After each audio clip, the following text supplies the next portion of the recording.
Suggest that God has allowed whosoever who desires to dream and go into a new season to do exactly that, and have them to understand that they can possess whatever they can perceive.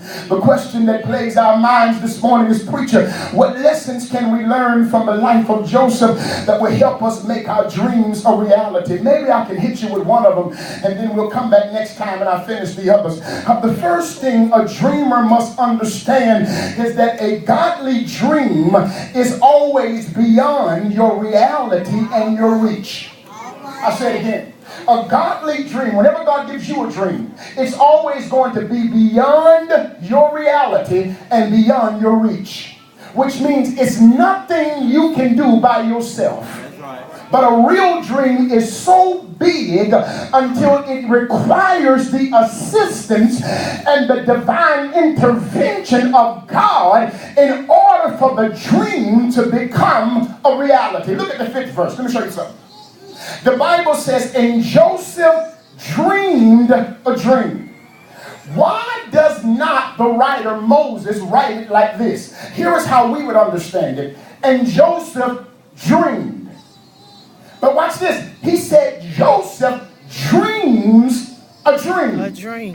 Which means when Joseph goes to sleep and God puts something in him that causes a creation of his imagination to be birthed, he gives it to him in a form that's so big until it looks impossible. So when he says he dreams a dream, it means he saw something that was so ridiculous until it contradicted where he was. Which means this, watch this. Anytime you really dream a dream, it's beyond reality and reach, and it always contradicts where you are in the present. I told you the nature of a dream is futuristic. If it wasn't a dream, I told you it'd be called a reality. But watch this. Notice it didn't say that Joseph saw things as they were while he was sleeping. Because that would be a nightmare. But he saw things as they could be. And see, dreamers are so foolish until they neglect to see things how they are. And they choose to view things on how they can be. So we understand that it's supposed to contradict the present. But watch this.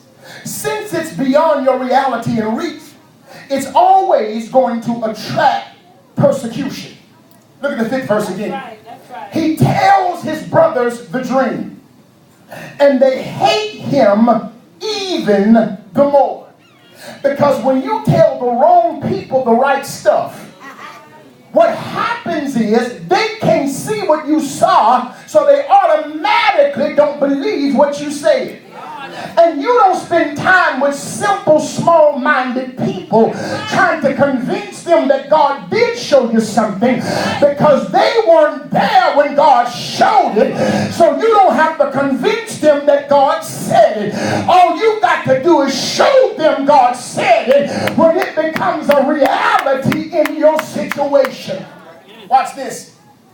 Your dreams have to be spoken into the atmosphere.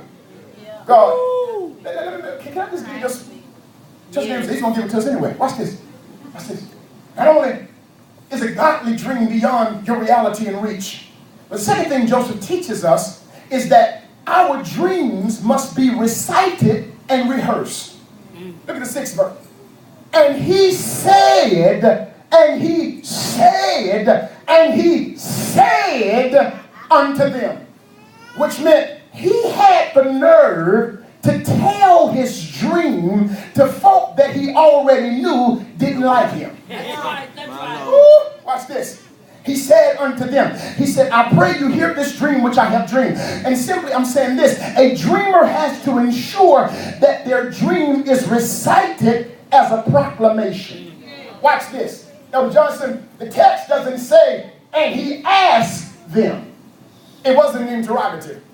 He said, the text says, and he said unto them. It was a declarative statement. It was a proclamation. In other words, a dreamer has to be so convinced of what God says until they're not afraid to tell it to somebody else the way God told it to them.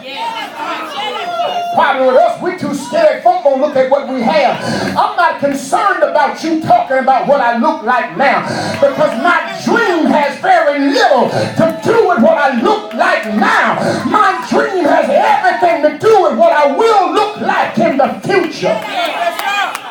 Can I tell you, sometimes fear can rob you of the assistance God ordained you to have. You got to be so motivated, Pastor Jay, you got to tell the right people at the right time, because sometimes God